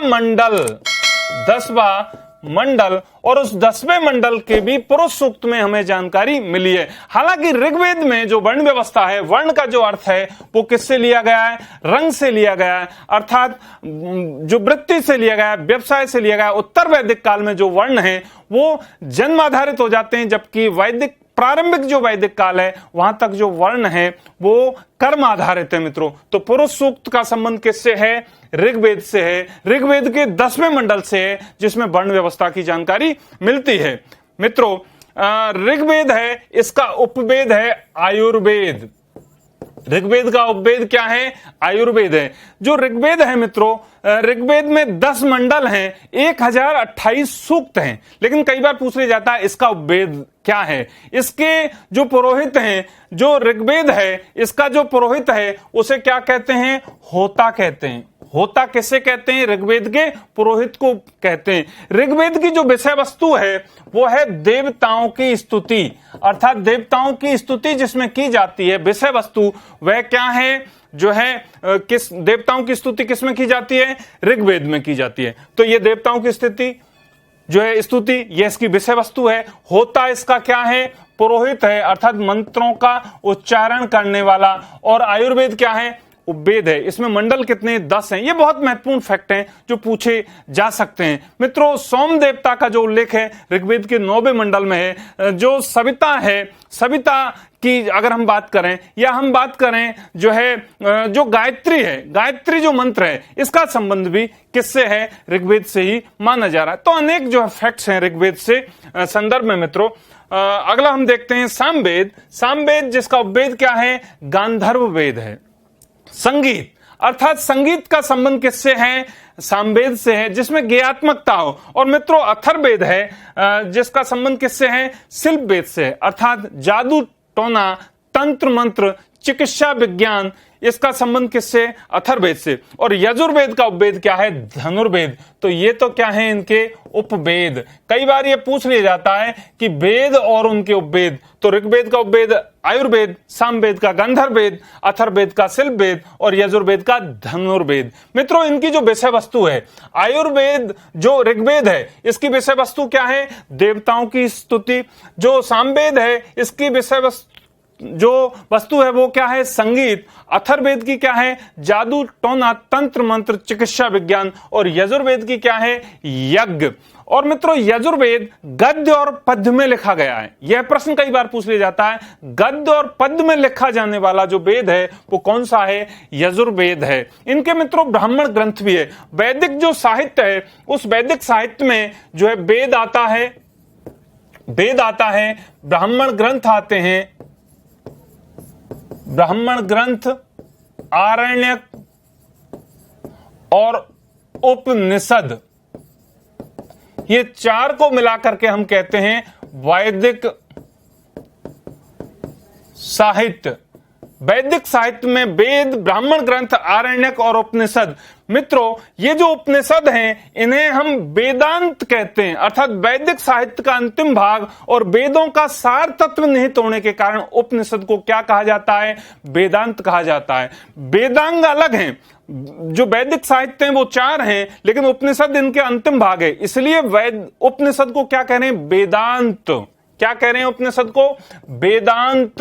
एक नाम और सुन सकते हैं आप, वेदांग, अर्थात वेदों का अंग। वेदांग कितने? 6 है। शिक्षा है, कल्प है, निरुक्त है, भाषा है, ज्योतिष है, तो ये जो है व्याकरण है, तो ये क्या है? वेदांग। तो वेदांग हैं 6, वेदांग 6 हैं मित्रों। और वेदांत किसे कहते हैं? उपनिषद। उपनिषद कितने हैं? 108 हैं। उपनिषद जिसकी विषय वस्तु क्या है? दर्शन, अर्थात वेदों का जो ज्ञान कांड है वो किसको कहते हैं? उपनिषद को। वेदों का ज्ञान कांड किसको कहते हैं? उपनिषद को। और वेदों का कर्म कांड किसको कहते हैं? ब्राह्मण ग्रंथों को। तो इस प्रकार से मित्रों ये अनेक सारी जानकारियां हैं जो वेदों के संदर्भ में। अगला हम प्रश्न देखते हैं, संत पीपा के गुरु कौन थे? कबीरदास, रामानंद, रामानुज, गुरु नानक। इसको आप सभी जानते हैं, उत्तर तो इसका रामानंद है। रामानंद ने क्या है? जाति पाति का बंधन तोड़ा। मध्यकाल में आप देख रहे हैं, चूंकि भारत पर जो शासन है वो किसका है? पहले सल्तनत काल है, फिर मुगल काल आ जाता है, तो उस समय हताशा और निराशा की स्थिति है, क्योंकि वो अपने धर्म को थोप रहे हैं। तो ऐसी स्थिति में जो जनमानस है वह निराश हो चुका है और उसमें खाई पैदा हो गई है। जो वर्ण व्यवस्था है वो बहुत जटिल है, तो उसको पाटने का जो काम कर रहे हैं वो भक्ति आंदोलन के प्रणेता कर रहे हैं, और उसमें रामानंद जाति पाति को बंधन को तोड़ रहे हैं। मित्रों, उनके जो शिष्य हैं वो पीपा हैं। धन्ना जो जाट हैं वो भी इनके शिष्य हैं। रैदास जो चर्मकार हैं वो भी इनके शिष्य हैं। तो अनेक जातियों के, कबीरदास जी जो जुलाहा हैं वो भी रामानंद के शिष्य हैं। मित्रों, कबीरदास जी जो है निर्गुण संत हैं और बीजक इनका प्रमुख ग्रंथ है। अर्थात भक्ति आंदोलन में दो प्रकार की परंपरा रही है मित्रों, एक रही है आचार्य परंपरा और दूसरी रही है संत परंपरा। किसमें? भक्ति आंदोलन में। तो मित्रों, जो भक्ति आंदोलन में एक परंपरा तो है आचार्य और दूसरी है संत। आचार्य परंपराओं में आपने सुना होगा शंकराचार्य अद्वैतवाद के जनक हैं, रामानुजाचार्य विशिष्टाद्वैतवाद के जनक हैं, मध्वाचार्य द्वैतवाद के जो है जनक हैं, निम्बार्काचार्य द्वैताद्वैतवाद और बल्लवाचार्य शुद्धाद्वैतवाद, वो सब आचार्य। और जो संत परंपरा है उसमें दो प्रकार की है, एक है निर्गुण और दूसरा है सगुण। अर्थात जो ईश्वर को निराकार रूप में देखते हैं वो क्या कहलाते हैं? निर्गुण, और साकार रूप में देखते हैं वो क्या कहलाते हैं? सगुण। तो निराकार रूप में जो देखते हैं वो कौन है? कबीरदास जी हैं, इसलिए वो निर्गुण हैं। और वो सभी जाति पाति धार्मिक जो पाखंड पूजा पद्धति है उनका वो खंडन करते हैं। मित्रों, बीजक उनका प्रमुख ग्रंथ है और कबीरदास जी है, इनका जो संबंध है आपको पता है वाराणसी मगही से है। मित्रों, रामानंद प्रयाग से इनका संबंध है, इलाहाबाद। उत्तर भारत में भक्ति आंदोलन का जो प्रसार किया वो श्रेय किनको जाता है? रामानंद को। अगर प्रश्न आता है कि भारत में जो भक्ति आंदोलन के प्रवर्तक हैं वो तो कौन है? रामानुजाचार्य जी हैं, लेकिन उत्तर भारत में भक्ति आंदोलन का जो प्रचार प्रसार किया वो किन्होंने किया? रामानंद ने। और दक्षिण भारत में किसने किया? शंकराचार्य जी ने किया। रामानंद ने मित्रों राम की उपासना पर विशेष बल दिया, खास बात ये हिंदी में उपदेश दिए और इन्होंने जाति पाति का जो बंधन है वो कम किया। मित्रों, गुरु नानक जो सिख धर्म के प्रवर्तक हैं, गुरु नानक जी जिनका जन्म ननकाना में होता है और जो अभी कहाँ है? पाकिस्तान के अंदर है ननकाना।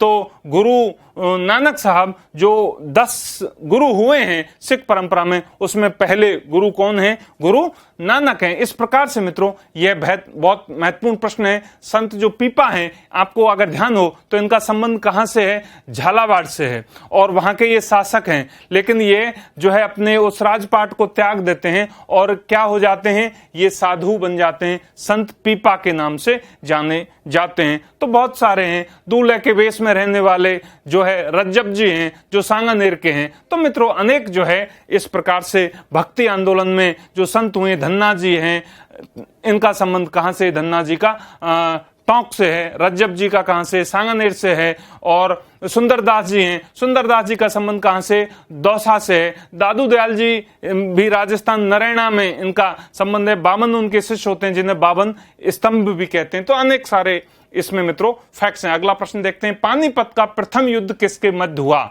विकल्प पढ़ते हैं, बाबर राणा सांगा, हेमू अकबर, हुमायूं और शेरशाह हैं, बाबर और इब्राहिम लोदी। तो सही उत्तर है वो तो है बाबर और इब्राहिम लोदी। पानीपत का प्रथम युद्ध कब होता है? 1526 में हो रहा है मित्रों। और यहां जो अफगान सत्ता है अर्थात जो लोदी वंश है उसका पराभव होता है, और जो मुगल वंश है उसकी स्थापना का मार्ग प्रशस्त हो रहा है। किसके साथ में? पानीपत के प्रथम युद्ध के साथ में। तो अब मित्रों अब हम देखते हैं अगले जो विकल्पों को देख रहे हैं। तो खानवा का जो युद्ध हो रहा है वो किस किस के मध्य हो रहा है? बाबर और राणा सांगा के मध्य हो रहा है। कब हो रहा है? 1527 में हो रहा है। कहां हो रहा है खानवा? खानवा कहां स्थित है? खानवा रूपबास तहसील भरतपुर जिले के अंतर्गत आता है मित्रों। तो पूछ लिया जाता है कई बार परीक्षाओं में, 1527 में हो रहा है। पानीपत का जो द्वितीय युद्ध है वो कब किस किस के मध्य हो रहा है? हेमू और अकबर के मध्य हो रहा है। 1556 में होता है मित्रों। हेमू मध्यकालीन भारत का प्रमुख शासक है जिसने विक्रमादित्य की उपाधि धारण की है हेमू ने। तो हेमू और अकबर के मध्य 1556 में हो रहा है मित्रों। कालिंजर, चौसा और कन्नौज का युद्ध होता है किस किस के मध्य? हुमायूं और शेरशाह के मध्य। चौसा और कन्नौज और कालिंजर ये बहुत महत्वपूर्ण युद्ध है मित्रों। कालिंजर 1531 में होता है, 1531 के अंदर होता है। चौसा का 1539 में हो रहा है। कन्नौज का 1540 में हो रहा है। कन्नौज के युद्ध को बिलग्राम का युद्ध भी कहते हैं। हुमायूं और शेरशाह के मध्य ये हो रहे हैं। और मित्रों हुमायूं की बहुत सारी भूलें होती हैं। आपको मालूम होगा जो चौसा का युद्ध है उसके बाद में जो ये तय हो जाता है कि जो मुगल जो कहीं उसके हाथ में लगाम थी किसके में? हुमायूं के में, वो किसके हाथ में चली जाती है? शेरशाह के में। अर्थात कुछ अंतराल हो जाता है, हुमायूं भारत से निकल जाता है, ईरान की ओर चला जाता है। तो ये बहुत निर्णायक युद्ध हुए हैं हुमायूं और शेरशाह के मध्य मित्रों। तो ये भी पूछे जा सकते हैं। अगला प्रश्न देखते हैं, किस गवर्नर जनरल के समय भारतीय भाषा प्रेस अधिनियम समाप्त किया गया? अर्थात vernacular press act. Lord Ripon, Lord Lytton, Lord Curzon, Lord Dufferin. तो सही उत्तर तो है लॉर्ड रिपन। मित्रों स्थानीय स्वशासन का जन्मदाता भी कहते हैं लॉर्ड रिपन साहब को। 1878 में जो वर्नाक्यूलर प्रेस एक्ट पारित किया, किन्होंने किया? लॉर्ड लेटन ने किया। अर्थात इसको मुंहबंद करने वाला अधिनियम भी कहते हैं। जो पत्र पत्रिकाएं होती थी उसमें जो विषय वस्तु होती थी, अंग्रेज ये जांच परख करते थे कहीं अंग्रेजी शासन के खिलाफ बगावत करने वाली या भड़काऊ जो है तो नहीं है, ताकि जनता में असंतोष पैदा हो जाए। ये सब जो है उस पर रोक लगा दी थी। किसने? लॉर्ड लिटन ने। लेकिन उसको मुक्त किया किसने किया? लॉर्ड रिपन साहब ने किया। तो यह प्रश्न भी पूछ लिया जाता है। तो स्थानीय स्वशासन का जन्मदाता लॉर्ड रिपन को। Lord Lytton vernacular press act कब पारित किया? 1878 में किया, जिसे मुंहबंद अधिनियम भी कहा जाता है। माउथ गैग, एक बार आरएएस में पूछ लिया गया, माउथ गैग अधिनियम आरएएस मेंस में पूछा गया। लॉर्ड कर्जन आप सभी जानते हैं। 1905 में बंगाल का विभाजन होता है। उस समय भारत के गवर्नर जनरल कौन होते हैं? लॉर्ड कर्जन होते हैं। 1903 में दरबार का आयोजन हुआ, दिल्ली दरबार का। महाराणा फतेह सिंह जा रहे हैं, चेतावनी रोज चुंगटिया लिखा जा रहा है, केसरी सिंह बारहट के द्वारा लिखा जा रहा है। तो बंगाल का विभाजन मित्रों किसके समय हो रहा है? लॉर्ड कर्जन के समय हो रहा है, ये बहुत महत्वपूर्ण फैक्ट्स हैं। लॉर्ड डफरिन, जिनके समय कांग्रेस की स्थापना हो रही है, कब हो रही है? 1885 में हो रही है। 28 दिसंबर 1885 में कांग्रेस की स्थापना होती है। इसके संस्थापक A.O. ह्यूम साहब हैं और कांग्रेस के जो पहले अध्यक्ष हैं वो हैं व्योमेश चंद्र बनर्जी, WC बनर्जी। कहां होता है ये पहला अधिवेशन? बंबई में होता है। कितने अनुयायी? 78 लोगों के साथ में ये हो रहा है मित्रों। और आप देखिए 1885 में बनी हुई जो कांग्रेस और जो मजबूत पार्टी है, जो भारत को आजादी दिलाने में महती भूमिका अपनी निभा रही है, तो ये भी एक इतिहास का विषय है, विश्लेषण का विषय है। आज क्या स्थिति हो रही है ये इसमें सब छिपा हुआ है। उस समय का नेतृत्व, और खास बात नेतृत्व की होती है तो A.O. ह्यूम के साथ में जो है कांग्रेस की स्थापना होती है, 1885 में होती है। पहले अध्यक्ष कौन है? WC बनर्जी हैं। महात्मा गांधी साहब 1924 में बेलगांव अधिवेशन में एक बार इसके अध्यक्ष बनते हैं। कब बनते हैं? बेलगांव अधिवेशन में 1924 में बनते हैं, जो कि कर्नाटक में है। मित्रों, भारत में जो प्रथम भारतीय महिला है कांग्रेस की अध्यक्ष बनती हैं सरोजनी नायडू। और प्रथम, अगर ये कहें कि प्रथम महिला कांग्रेस अध्यक्ष, तो एनी बेसेंट हैं। प्रथम महिला कांग्रेस के अध्यक्ष कौन है? Annie Besant. लेकिन अगर ये पूछा जाए प्रथम भारतीय महिला कांग्रेस की अध्यक्ष, तो वो कौन है? वो हैं जो है सरोजनी नायडू। आपको मालूम होगा सुभाष चंद्र बोस साहब भी कांग्रेस की अध्यक्षता करते हैं, 1938 में करते हैं हरिपुरा अधिवेशन, और 1939 में त्रिपुरा अधिवेशन होता है, तब वो वहां से इस्तीफा दे देते हैं, क्योंकि गांधी और सुभाष चंद्र जो बोस है उनके मध्य मतभेद हो जाते हैं। कांग्रेस का विभाजन हो रहा है, 1907 में हो रहा है, सूरत अधिवेशन के समय हो रहा है, पुनः फिर कांग्रेस एक हो रही है, 1916 में हो रही है, लखनऊ जो है कांग्रेस का अधिवेशन होता है। अनेक सारे फैक्ट्स हैं जो महत्वपूर्ण हैं, जो अब चूंकि परीक्षाओं में पूछा उन्हीं को जाता है, जो है दिशा परिवर्तनकारी घटनाएं होती हैं, चूंकि महत्वपूर्ण ऐतिहासिक घटनाएं, तो इसलिए मित्रों मैं इन पर जो है विशेष बल दे रहा हूं। अगला हम प्रश्न देखते हैं, सत्यार्थ प्रकाश किसके द्वारा लिखा गया है? राजा राम मोहन राय, बाल गंगाधर तिलक, स्वामी विवेकानंद, दयानंद सरस्वती। तो सही उत्तर क्या है? दयानंद सरस्वती। सत्यार्थ प्रकाश इनका ग्रंथ है और 1874 में लिखा जा रहा है। मित्रों, दयानंद जो सरस्वती है, इन्होंने आपको पता है आर्य समाज की स्थापना की। कब की? 1875 में की। मुंबई में जो है दयानंद सरस्वती साहब ने जो है स्वभाषा, स्वदेश, इस पर भी इन्होंने जो है बल दिया। दयानंद सरस्वती जी ने भारत भारतीयों के लिए वेदों की ओर लौटो, यह इनका ही नारा है, दयानंद सरस्वती जी का। तो आगे हम देखते हैं मित्रों, जो है राजा राम मोहन राय ब्रह्म समाज की स्थापना करते हैं। कब करते हैं? 1828 में ब्रह्म समाज की स्थापना की। किसने की? राजा राम मोहन राय ने की। संवाद कौमुदी का पत्र इन्होंने निकाला। संवाद कौमुदी का संबंध भी राजा राम मोहन राय से है। आत्मीय सभा की स्थापना भी इन्होंने की, राजा राम मोहन राय साहब ने की। तो बहुत सारे जो है फैक्ट्स हैं मित्रों। बाल गंगाधर तिलक, जिन्हें लाल वाल पाल में आप देखते हैं, गीता रहस्य इनका प्रमुख ग्रंथ है। मांडले जेल में लिखा, मांडले जेल के दौरान गीता रहस्य लिखते हैं। केसरी और मराठा जो है दो पत्र हैं मित्रों। गणेश और शिवाजी जो है दो उत्सव हैं, मनाते हैं। गणेश और शिवाजी का जो संबंध है वो भी किनसे है? बाल गंगाधर तिलक से है। स्वराज्य मेरा जन्मसिद्ध अधिकार है, इसे मैं लेकर रहूंगा, यह भी प्रमुख नारा है। वो किनका है? बाल गंगाधर तिलक साहब का है। और मित्रों, जो अगर हम अनुदारवादी बात करें, गर्मपंथी कहते हैं, तो ये गर्म पंथ के प्रमुख नेता हैं बाल गंगाधर तिलक साहब। महाराष्ट्र से इनका संबंध है। बहुत ही महत्वपूर्ण जो है इनकी भूमिका राष्ट्रीय आंदोलन में रही है मित्रों। स्वामी विवेकानंद साहब, जिनका बचपन का नाम नरेंद्र नाथ है, रामकृष्ण मिशन की स्थापना की और इनके गुरु हैं रामकृष्ण परमहंस। उन्हीं की याद में 1897 में रामकृष्ण मिशन की स्थापना करते हैं। राजस्थान से भी वाकया जुड़ा हुआ है मित्रों। आपको ध्यान हो तो जो है खेतड़ी महाराज के यहाँ पर ये विशेष अतिथि बनकर के आते हैं। जब ये 1893 में शिकागो सम्मेलन के लिए जाते हैं, तब इनकी मदद वो करते हैं। तो शिकागो धर्म संसद में इन्होंने कब भाग लिया? 1893 में किया। बचपन का नाम क्या है? नरेंद्र है। गुरु का नाम रामकृष्ण परमहंस, और इन्होंने रामकृष्ण मिशन की स्थापना की 1897 में। बहुत अल्पायु में ही ये दुनिया से विदा हो जाते हैं, 39 वर्ष की आयु में। लेकिन सांस्कृतिक राष्ट्रवाद की अगर हम बात करें तो महत्वपूर्ण बात यह है कि इन्होंने जो है विशेष बल दिया। सांस्कृतिक राष्ट्रवाद, साइंटिफिक ढंग से वैज्ञानिक आधार पर जो है सांस्कृतिक राष्ट्रवाद की व्याख्या करते हैं स्वामी विवेकानंद जी। मित्रों, दयानंद सरस्वती आर्य समाज 1875 में जो है स्थापित हो रहा है। 1875 मित्रों बंबई में इसकी स्थापना करते हैं वो हैं दयानंद सरस्वती, और सत्यार्थ प्रकाश इनका प्रमुख ग्रंथ है। तो इस प्रकार से मित्रों ये बहुत महत्वपूर्ण फैक्ट है। अगला हम देखते हैं मित्रों, प्रश्न है किस आंदोलन से महात्मा गांधी का संबंध नहीं है, या खास बात ये है कि नहीं है, बाकी 3 से संबंध है। चंपारण है, असहयोग है, भूदान आंदोलन है, और सविनय अवज्ञा आंदोलन है। तो जो सही उत्तर है मित्रों वह तो भूदान आंदोलन है। लेकिन महत्वपूर्ण बात यह है कि गांधी जो आंदोलन चला रहे हैं मित्रों, ये कब चला रहे हैं और किस प्रकार से जो है गांधी अपने आप को तैयार करते हैं आंदोलन चलाने के लिए, इसके बारे में भी आपको मालूम होना चाहिए। तो गांधी सबसे पहले जो सत्याग्रह का प्रशिक्षण ले रहे हैं वो दक्षिण अफ्रीका में ले रहे हैं मित्रों। और दक्षिण अफ्रीका से गांधी जब भारत आते हैं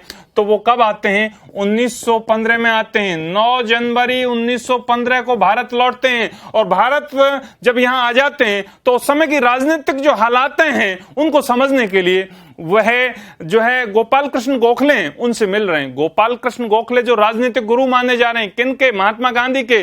और वह उन्हें सलाह देते हैं कि गांधी आपको जो है भारत की यात्रा करनी चाहिए। और गांधी इस तरह से समझने के लिए पूरे भारतवर्ष की यात्रा करते हैं और 1916 में जो है साबरमती आश्रम की स्थापना कर रहे हैं। कहां कर रहे हैं? अहमदाबाद में। लेकिन सबसे पहले जो जिसमें शिरकत कर रहे हैं जिस आंदोलन में मित्रों, वह आंदोलन है चंपारण। 1917 में हो रहा है। बिहार के चंपारण के जो किसान हैं, नील की खेती करने के लिए उन्हें विवश किया जाता है अंग्रेजों के द्वारा, क्योंकि नील के जो दाम हैं वो अधिक मिलते हैं। लेकिन जो किसान हैं वो चावल उगाना चाहते हैं, और वो जब उन्हें विवश करते हैं तो मित्रों राजकुमार शुक्ल नामक एक व्यक्ति है जो गांधी जी को लेकर कहां पहुंचता है? चंपारण पहुंचता है। और गांधी उन्हें भरोसा दिलाते हैं कि जब किसान हैं उनका मनोबल टूट जाता है, वो मनोबल बढ़ाते हैं और उन्हें भरोसा दिलाते हैं कि अगर अंग्रेज तुम्हारी झोंपड़ियों को जला देंगे तो मैं तुम्हारी झोंपड़ियां पुनः बसा दूंगा। अंग्रेज अगर तुम्हें जेल खाने में बंद कर देंगे तो तुम्हारा मैं केस लड़ूंगा, मैं पैरवी करूंगा और तुम्हें जो है जेलों से मुक्ति दिलाऊंगा। तो इस प्रकार से मित्रों जो गांधी हैं, उन गांधी को चंपारण आंदोलन के भारत का जो दर्द है, जो गरीबियों का दर्द है, किसानों का जो दर्द है, वो महसूस हो रहा है और गांधी के हृदय में परिवर्तन आ रहा है। गांधी उन गरीब लोगों के लिए लड़ने को तैयार हो रहे हैं। और इस तरह से मित्रों गांधी आगे बढ़ रहे हैं। आपको मालूम होगा 1918 में खेड़ा का आंदोलन हुआ है जिसका संबंध गुजरात से, अहमदाबाद मिल मजदूर हुआ है, उसमें भी गांधी जो अपनी भूमिका निभाते हैं। गांधी सहयोगी होते हैं पहले जो है 1914 में प्रथम विश्व युद्ध हो रहा है, गांधी सहयोग करते हैं अंग्रेजों का। गांधी को केसर-ए-हिंद पदक दिया जाता है। लेकिन 13 अप्रैल 1919 की घटना है, जलियांवाला कांड के नाम से जानी जाती है। उस घटना के बाद में गांधी अंग्रेजों का सहयोग नहीं करते हैं और वो क्या हो जाते हैं? असहयोगी हो जाते हैं। तो असहयोग आंदोलन 1920 में हो रहा है। लेकिन गांधी के द्वारा चलाए गए जो आंदोलन है वो अहिंसक हैं। और असहयोग आंदोलन जब हिंसक बना 5 फरवरी 1922 को चोरी चोरा कांड होता है। उस चोरी चोरा कांड में एक थाने में आग लगा दी जाती है और मित्रों वहां सिपाही जल जाते हैं। जब ये गांधी को पता चलता है तो गांधी उस असहयोग आंदोलन को स्थगित कर देते हैं। तो चोरी चोरा कांड के बाद में असहयोग आंदोलन 12 फरवरी 1922 को स्थगित किया जाता है। गांधी ये कहते हैं कि मेरे द्वारा चलाया गया जो आंदोलन है वो हिंसक हो ही नहीं सकता। अगर वो हिंसक होता है तो मैं ऐसे आंदोलन का नेतृत्व नहीं करूंगा। तो मित्रों यहां महत्वपूर्ण बात है जो देखी जा रही है असहयोग आंदोलन के समय। मित्रों जो सविनय अवज्ञा आंदोलन है गांधी का 1930 में, आपको मालूम होगा कि गांधी जो है सहयोग कर रहे हैं, किसानों का कर रहे हैं, भारत को आजादी दिलाना चाहते हैं। और जो अंग्रेज हैं वो टैक्स लगा देते हैं, नमक पे कर लगा देते हैं, तो नमक बनाने की बात कर रहे हैं। तो दांडी मार्च यात्रा की जा रही है गांधी के द्वारा। तो मित्रों जो है दांडी मार्च नमक जो कानून को तोड़ने के लिए वो घटना 1930 की है जिसे सविनय अवज्ञा के नाम से हम जानते हैं। गांधी के द्वारा चलाया गया एक महत्वपूर्ण आंदोलन और है जो भारत छोड़ो के नाम से जाना जाता है। 42 में जो भारत छोड़ो आंदोलन चलता है, मुंबई से चलता है, गांधी डू एंड डाई की बात करते हैं, करो और मरो की बात करते हैं। और मित्रों, भारत छोड़ो जो आंदोलन है, ये अंग्रेजी जो शासन है उसकी नींव को हिला देता है, भूचाल आ जाता है। मित्रों, भारतीय इतिहास का जो महत्वपूर्ण जो घटनाक्रम है वो 1942 यहां पर आ रहा है। तो गांधी के द्वारा चलाए गए जो आंदोलन है उनसे अंग्रेजों की जो शक्ति है वो कमजोर पड़ जाती है। मित्रों, भूदान जो आंदोलन है इसका संबंध विनोबा भावे जी से है और 1951 में भूदान आंदोलन चलाया जा रहा है। 18 अप्रैल 1951 को जो है आंध्र प्रदेश का जो अभी हाल ही में जो तेलंगाना राज्य बना है, तेलंगाना, वहां से यह है शुरू हो रहा है। तो इस प्रकार से मित्रों अनेक ये फैक्ट्स और अवधारणाएं हैं जो हमने आपको जो है प्रस्तुत की। निश्चित रूप से आगे जो आपकी परीक्षाएं हैं उसमें जो है मदद मिलेगी। आगे मित्रों हम देखते हैं अगला, यह है मित्रों मॉडल टेस्ट पेपर जो हम चला रहे हैं सीरीज, जिसमें राजस्थान हाई कोर्ट है। मार्च 2 से और 4 के बीच में जो है ये अपलोड कर दिया गया है। आप हमारी जो है परिष्कार वर्ल्ड को देखेंगे तो वहां राजस्थान हाई कोर्ट से संबंधित मॉडल टेस्ट पेपर उपलब्ध हैं, आप उसका लाभ लें। और रीट फर्स्ट लेवल मार्च 2 से 5 के मध्य वे भी उपलब्ध हैं, उनका आप लाभ लें। अर्थात एक्सपर्ट के द्वारा उन्हें तैयार किया गया है और खास बात ये ध्यान रखा गया है इनमें कि किस प्रकार के प्रश्न पूछे जाते हैं, फैक्चुअल पूछे जाते हैं, अवधारणा परक पूछे जाते हैं और विश्वसनीय पुस्तकों से, पाठ्य सामग्री से। चूंकि गाइड में अनेक प्रकार की भ्रांतियां होती हैं, गलतियां होती हैं, उससे बचें। हमारे एक्सपर्ट के द्वारा मित्रों जो प्रामाणिक जो सामग्री है, जो हिंदी ग्रंथ अकादमी है या रेफरेंस जो बुक्स हैं उनसे तैयार किया जाता है ताकि आप किसी विवाद में ना पड़े। रीट लेवल सेकंड 3 से 9 के बीच ये भी काफी अपलोड हो गए हैं और आप उन्हें देखें। कांस्टेबल का 5 से 8 के बीच ये भी अपलोड है और पटवार 5 से 13 को अपलोड हो जाएगा। मित्रों, हमने जो आपको प्रश्न जो प्रस्तुत किए हैं इसमें इस बात को ध्यान में रखा है कि आपका जो सिलेबस है राजस्थान का इतिहास, कला और संस्कृति और भारत का जो इतिहास है जिसमें महत्वपूर्ण जो घटनाएं हैं, ऐतिहासिक जो घटनाएं हैं, उनको हमने दृष्टिगत रखते हुए ये प्रश्न तैयार किए हैं। न केवल प्रश्न लेकिन उसके जो 3 विकल्प हैं उन विकल्पों को इस तरह से रखा है कि उन पर भी कोई ना कोई प्रश्न बन सकता है। और जो विश्लेषण है उसमें हमने ये ध्यान रखा है कि जो अवधारणा है और जो फैक्ट है वो किस प्रकार से पूछा जा सकता है, एक अवधारणा से कितने प्रश्न बन सकते हैं और अनेक फैक्ट्स को मिलाकर के एक अवधारणा कैसे बनती है। ये तमाम जो विश्लेषण है वो इस पर आधारित है। निश्चित रूप से मित्रों मैं ये सोचता हूं कि आने वाली जो परीक्षा है उसमें यह जो मॉडल टेस्ट पेपर है पटवार का वो आपको सहयोग प्रदान करेगा, आपकी जो सफलता है उसको सुनिश्चित करेगा, ऐसा मेरा विश्वास है। मेरी बहुत बहुत शुभकामनाएं। धन्यवाद।